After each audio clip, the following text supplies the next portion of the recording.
Hello and happy August. Welcome to another TeaCosyFolk vlog with me, Suzy Cowper. And I've got loads to show you this month. I've got tea cozies, and I've got to talk to you about simply knitting, and there's chocolate orange cozies and subscriptions, and there's loads. So I'm going to get straight on and I'll show you the first thing. You want fries? This is the chocolate orange cozy for August, and it's, you know, for the subscription, and this is this year's subscription, and if you joined you will have received the knitting pattern for this chocolate orange cozy, and if you didn't, why didn't you join? Well, you can get the pattern anyway. It went online this Thursday, so if you wanted to knit your own packet of French fries, you can get on over to the website and download your copy of the pattern. And it's a lovely little cozy because, you know, people love fast food, don't they? And the fries are knitted separately, and there's a base at the bottom with it looks like a hedgehog now, a mad punky hairdo. There's at the base, there's little bobbles on the base, and then the chips slot on so you know where to put them, and then it all just fits inside this little sleeve like that, and it fits onto the new size chocolate oranges, you know, because they're a little bit smaller. So this fits on the new size, so it's nice and close fitting and hugging. So that's that. Have you seen this month's Simply Knitting magazine? It's this one. Ooh, it's in the shops now, and you get a little free gift. It's a little pouch to hold your double pointed needles, and it's got a tea cozy pattern in it this month. Woo! It's the Highland cow tea cozy, and I've got one to show you. Here she is. Oh, she's fab, isn't she? She's lovely and big. She's got her paws up and her legs kicking out. Her other leg's down there somewhere. Oh, there it is. That's her other leg. And she's kind of kicking up and dancing. And I love her. She's so cute. And this loopy stitch is really in fashion at the moment. And it just makes her look woolly, doesn't it? Because they're really woolly animals. And around the back, she's got a kilt on, and her little tail's coming up and over. I use the kilt to keep her tail elevated because it just looks nice when you can see her tail hanging up. It looks a bit sad when it droops down. And she's got horns on her head, and she's just really cute and nice, and I like her eyes and her little nose. And yeah, she's all knitted in Stylecraft Special DK yarn, and I've used copper for the main body. This is graphite, and then her kilt really could be knitted in any colours you liked. I suppose I was inspired by, you know, the Stuart tartan, which is very red and yellowy kind of colours, and that's what I think of when I think of tartan. But you know, you could use blue or purples or anything, couldn't you? And it's just really cute, and she's fun and nice, and I don't know, and I just kind of thought, you know, for Hogmanay and stuff like that, she'd be lovely, wouldn't she? And people love Highland cows, so I expect she's going to be really popular. And I just think, because she's so much fun, you know, you can't help but love her. She's adorable, isn't she? She's a little bit bonkers, and we like bonkers here at TeaCosyFolk. So you'll find her in this month's Simply Knitting magazine.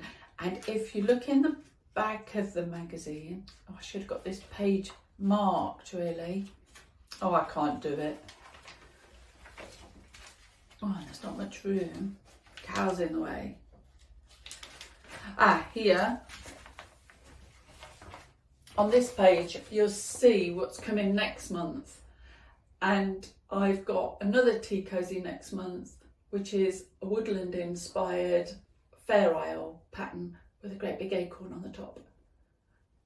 So that's next month. So if you want to knit a couple of tea cozies over the next couple of months, get the Simply Knitting magazine. Woo! I've been knitting more cosies for Simply Knitting. I can't tell you what they are, but at the moment I'm working on them. I've got a few to get going. I think I've got 3 that I've got to design and send off. So I'm frantically working my way through them. And I can't tell you, but as soon as I can tell you, I will. I'll let you know. You'll be the first to know. But they're going to be coming up in the following issues, right up until January, I think. So you'll be seeing a lot more of me in Simply Knitting. This is what I'm working on at the moment.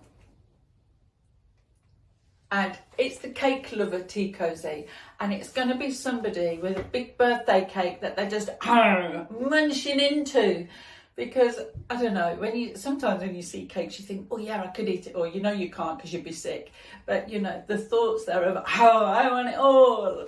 So with that in mind, I'm going to make a tea cozy like that with somebody biting into a massive cake.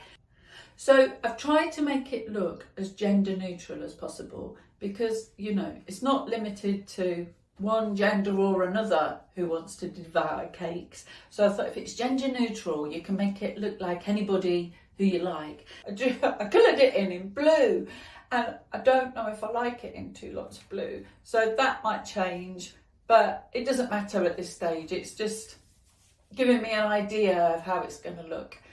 And this is what this month's knitting tip is going to be about.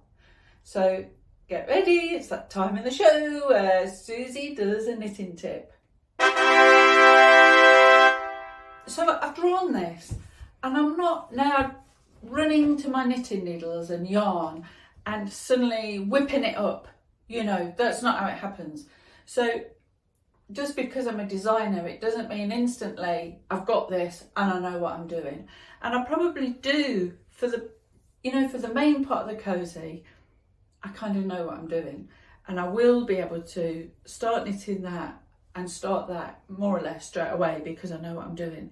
But the head and cake are different.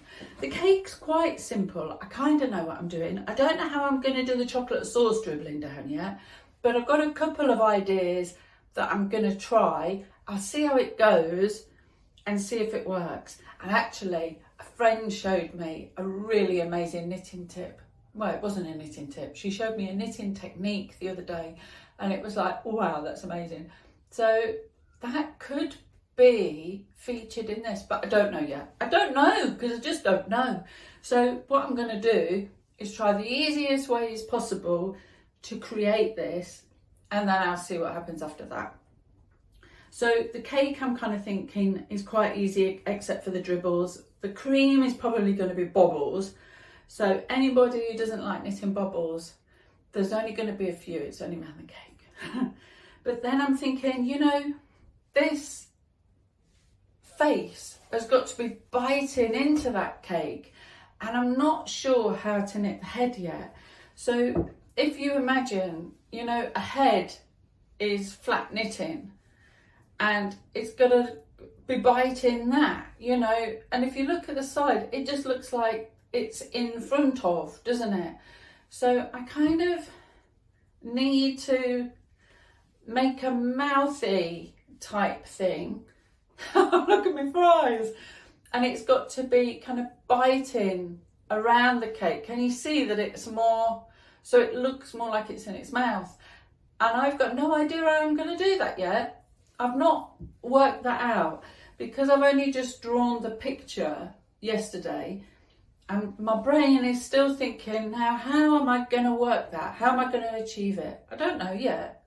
I don't know. But so I suppose my point is, and the tip is, just because you want to do something, it doesn't mean to say that you're going to instantly know how to achieve it, because you don't always. And sometimes you have to give your brain time to think about it, and that might be 2 or 3 days before the solution comes.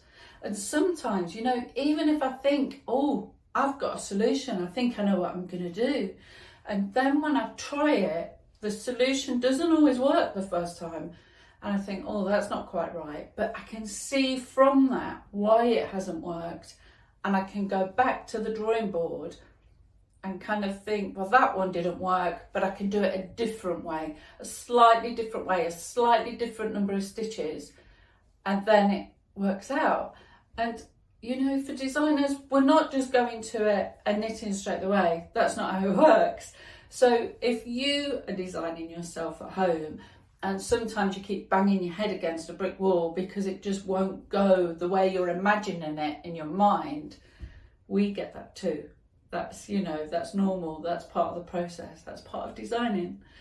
And I just wanted to share that with you because I know sometimes it can be really frustrating, because there are times I'm frustrated, you know, and I just want to let you know it's normal. It's totally fine. It doesn't mean you're a failure. It means you've not found the right solution yet, but keep persisting and keep having a go. And eventually your brain will work it out and think, ah, ta-da, I know, this is how to do it. So that's today's tip. This is the Flytrap TeaCosy, and it's a bit mad, isn't it? It's a bit, feed me Seymour. So it's a fly trap, and there's a few traps. A couple of them are closed, so that kind of implies there's a fly in it, and you know, their teeth are there and they're ready for someone to walk in. And this fly, oh, he looks like he's about to meet his doom, and he's about to go in the fly trap, and it'll close around him, slowly devour him. And the little flies, there's two little flies. You could knit more if you wanted, and they've got big red eyes, and their wings are made from buttons, and they're not sewn on to be flat to the fly's back. They're kind of stood on their skinny end, and they're knitted through the holes so that they stand up on the fly. And they look really effective, don't they? Because, you know, you can't knit a wing to be transparent. So I thought the buttons were a great solution. And the stems of the fly trap are a little bit elevated. They're not flat to the cozy. And I did that by, I stitched them at the top first, and then where they laid flat, I brought them up a little bit so that they would stand proud, because, you know, plants don't sit flat, do they? So, and that's the TeaCosy. And it's been quite a while that I've been doing this, it must seem to you. You perhaps think I've spent weeks making this, but actually I've been working on other things as well. Like I said, I've been working on the Simply Knitting designs, but also a lady in Australia asked me to make a bespoke TeaCosy for her, which I can't tell you about yet, but when I can, I will. And so I'm making this marvellous TeaCosy for her, and it's quite a big affair. Oh, I'm not going to say anymore because I'll start telling you what it is. I am a bit of a blabbermouth, so no, I can't tell you about that. So that's another thing that I'm working on that I can't tell you about. And I'm finishing off the subscription for next year, and I'm hoping to show you all of the collection in September. And I've got 2 more left to do, and the 2 that I've got left are Christmas, and I can't remember the other month, but I just remember what it is, and I can't tell you that. But the Christmas one, of course, I like to do quite an involved one for Christmas with a bit of detail, and because I always think that December's a really special month, you know, because we've got Christmas, and I don't know as well, because it's a long month, a dark month, you know, and dreary. So it's nice to have lots of knitting to keep you busy, because the nights are longer and you need more to do. So, and it's my birthday in December, so woo, we've got to celebrate December. So there's favouritism, I'm afraid.